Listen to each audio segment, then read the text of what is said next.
ராமநாதபுரம் மாவட்டம் சத்திரக்குடி அருகே முத்துவயல் ஊராட்சிக்குட்பட்ட பகுதியில் பூவிலத்தூர் கிராமத்துக்கு செல்லும் வழியில் மருத்துவ கழிவு சுத்திகரிப்பு ஆலை கடந்த 2003ஆம் ஆண்டு துவங்கப்பட்டு கடந்த 5 ஆண்டுகளாக பயன்படுத்தப்பட்டு வருகிறது. தற்போது இந்த ஆலை மேம்படுத்தப்பட்டு உள்ளதாக தகவல் வெளியாகி இருக்கும் நிலையில் இதனால் விவசாய நிலங்கள், கண்மாய், குளங்கள் இந்த கழிவானது கலந்து அந்த தண்ணீர் விவசாயத்தின் நிலத்தில் கலந்து அதில் கிடைக்கக்கூடிய விவசாய பொருட்கள் நஞ்சாக மாறிவிடும். அது மட்டும் இல்லாமல் கால்நடைகள் மேய்வதால் கால்நடையின் இறைச்சி மற்றும் அதில் கிடைக்கக்கூடிய பால் பொருட்களும் கூட நஞ்சாகிவிடும் அபாயம் ஏற்பட்டுள்ளது. குறிப்பாக புற்றுநோய், சுவாச கோளாறு, நுரையீரல் பாதிப்பு ஏற்படுவதாக மருத்துவர்கள் தெரிவிக்கிறார்கள். வணக்கம், நான் தமிழன் சரவணா, நாம் தமிழர் கட்சி மாநில இளைஞர் பாசறை ஒருங்கிணைப்பாளர். இந்த இடம் ராமநாதபுரம் மாவட்டம் பரமக்குடி தாலுகா முத்துவேல் பஞ்சாயத்துக்குள்ள இருக்கிற மருத்துவ கழிவு சுத்திகரிப்பு ஆலை.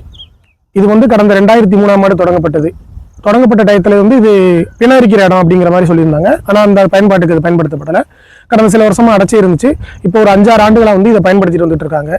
இதை தற்போது விரிவுபடுத்துறேன்னு சொல்லிட்டு இருக்காங்க. இதை விரிவுபடுத்துறாங்க அப்படின்னா பக்கத்துல விவசாய நிலங்கள், இதுல இருக்கிற அந்த ஏரி, குளங்கள், கம்மாய்கள் எல்லாமே பாதிக்கப்படும். இதுல களரி கால்வா வழியா தண்ணி போயிட்டு இருக்கு.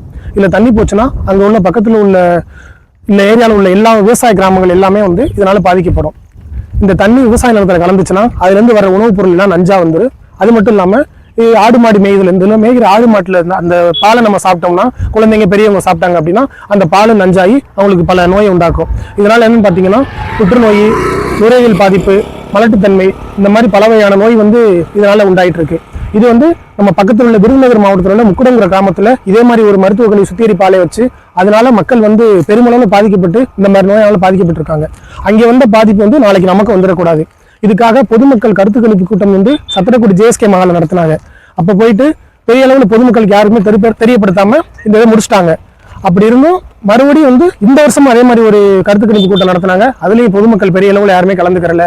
மக்களுக்கு தெரியாமே செய்யறாங்க. இந்த இதை விரிவுபடுத்த விட்டோம் அப்படின்னா மக்களுக்கு பெரிய அளவுல பாதிப்பு வரும்.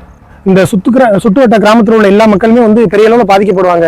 அதனால இந்த இடத்துல ஒரு தர்ணா போராட்டம் பண்ணியோ, சாலை மறியல் பண்ணியோ பொதுமக்களை பெருந்திரளா திரட்டி கண்டிப்பா போராட்டம் பண்ணி இதை தடுத்தே ஆகணும்.